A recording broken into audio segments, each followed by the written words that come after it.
Welcome back to our channel. రేపు Sri Rama Navami. So ఎవరిని అడిగినా కూడా సీతారామ స్వామి కళ్యాణం చూసామని చెప్తారు. కళ్యాణానికి వెళ్తున్నామని చెప్తారు. కళ్యాణంలో మొక్కులు చెల్లించుకుంటామని చెప్తారు. కానీ భద్రాద్రిలో మాత్రం పరిస్థితులు వేరుగా ఉన్నాయి. సో పాపం అక్కడ ఉండే భక్తులు కావచ్చు, లేదంటే ఆ భద్రాచలం వాసులు కావచ్చు, రామయ్య కళ్యాణానికి వెళ్ళాలని చెప్పారా? లేదంటే రామయ్య కళ్యాణం చూసొచ్చాము అని చెప్పాలా? లేదంటే రామనారాయణుడి కళ్యాణానికి వెళ్ళాము. తెల్లారి మాత్రం జరిగేది రాములోని పట్టాభిషేకం అని చెప్పాలా తెలియని పరిస్థితి. ఎందుకంటే ఒక కాంట్రోవర్సీ మొత్తం భద్రాద్రి రామయ్య ఆలయం చుట్టే తిరుగుతుంది. సో అదేంటి అంటే 2012 వరకు కూడా సీతారాముల కళ్యాణం అని చెప్పేవాళ్ళు. సీతారాముల కళ్యాణాన్ని ఘనంగా నిర్వహించేవాళ్ళు అక్కడ పురోహితులు. తెల్లారి అక్కడ స్వామివారికి పట్టాభిషేకం చేసేది. సో ఇక్కడి వరకు బానే ఉంది. ఇక్కడి వరకు ఎటువంటి వివాదం లేదు. అండ్ ఆయనకు సంబంధించి దాశరథి పుత్రుడుగానే అండ్ దాశరథి పుత్రుడికి సంబంధించిన గోత్రనామాలతో అర్చన కార్యక్రమం అండ్ కళ్యాణ కార్యక్రమం జరిగేది. కానీ పరిస్థితులు ఇప్పుడు మారాయి. సో మారిన పరిస్థితుల పైన పండితులు ఏమంటున్నారో ఒకసారి వినండి. భద్రాచలంలో గత కొంతకాలంగా రామనారాయణ వివాదం జరుగుతోంది. ఏంటి రామనారాయణ వివాదం అంటే, రాముడికి సీతకి కళ్యాణం చేయడం బదులు రామనారాయణుడికి అంటే నారాయణుడికి లక్ష్మీదేవికి కళ్యాణం చేస్తున్నారు. ఇది వాళ్ళ గోత్రనామాలు మార్చేస్తున్నారు. రాముడి గోత్రనామం మార్చేస్తున్నారు. శ్రీరామనవమి రోజు కళ్యాణంలో రాముడి గోత్రనామాలు మార్చేస్తున్నారు. సీతాదేవి గోత్రనామాలు మార్చేసి ఏదో నారాయణుడి గోత్రనామాలు లక్ష్మీదేవికి ఒక గోత్రం పెట్టి ఆ గోత్రంతో నామాలు ఏదో చేస్తున్నారు వాళ్ళు. ఇది భక్తుల్ని మోసం చేయడం. ఎందుకంటే అది దేవస్థానం పేరు సీతారామచంద్రస్వామి దేవస్థానం భద్రాచలం అని ఉంటుంది.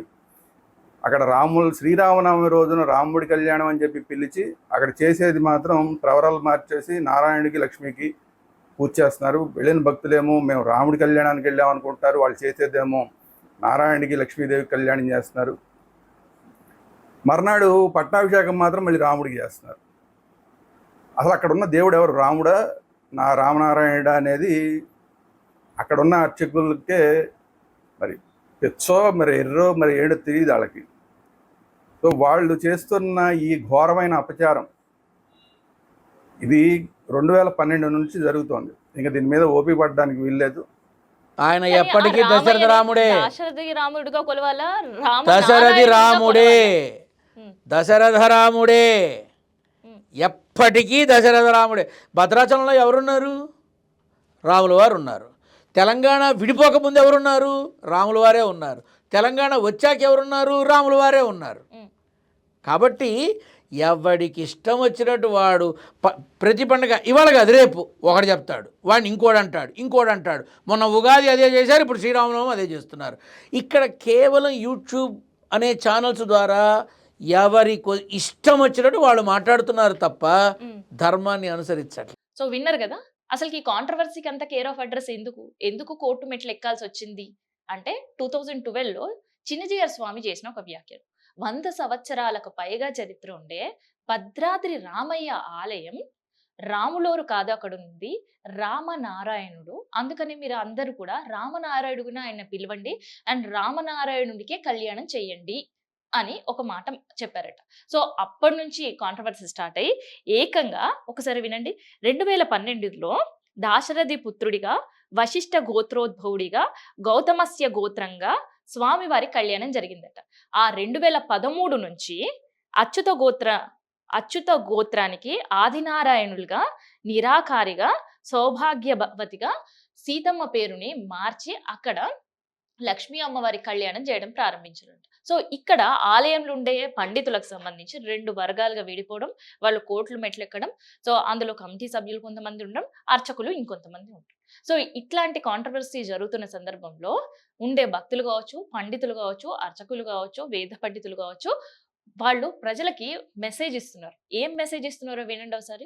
ఖచ్చితంగా ఎవరైతే శ్రీరామనవమి రోజున భద్రాచలం రాముల వారి కళ్యాణాన్ని చూడడానికి భద్రాచలం వెళ్ళారో, భద్రాచలంలో ఆ కళ్యాణంలో పార్టిసిపేట్ చేస్తున్న ప్రతి ఒక్క భక్తుడు కూడా ఆ రామనారాయణ పేరు లక్ష్మీదేవి పేరు కనుక రేపు చెబితే వెంటనే అక్కడున్న అర్చకులు నిలదీయాలి. ఎందుకు ఇలా భక్తులు మీరు మోసం చేస్తున్నారు? రాముడి కళ్యాణం అని పిలిచి రామనారాయణ కళ్యాణం ఎందుకు చేస్తున్నారని చెప్పి నిలదీయాలి.